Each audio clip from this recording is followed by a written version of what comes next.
Most of the area on Fort Benning is forest, and in order to keep it healthy, the Forestry Department is doing what is called a prescribed burn. A prescribed burn is a burn conducted in the woods in a controlled settings where we actually implement the burn from start to finish, watching the weather such as wind direction, humidity, dispersion of the smoke, and it's in a very controlled setting. We have control of it from start to finish.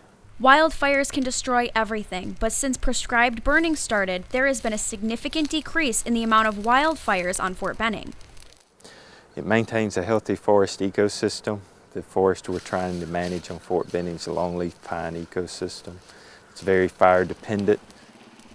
The prescribed burns are meticulously planned and executed. We try not to never interfere with military training. We always work outside of those parameters. Then the first thing we do is look at the daily weather forecast. That tells us if we can burn or not. The public safety is the #1 priority when doing a burn, but an endangered species called the red-cockaded woodpecker also needs special protection.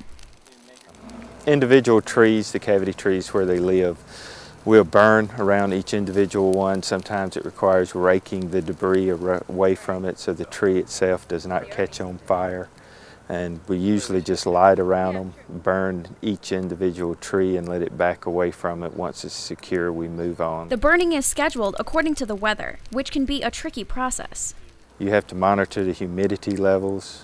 You don't want humidities too low, the fire gets too intense. If they're too high, it tends to create more smoke.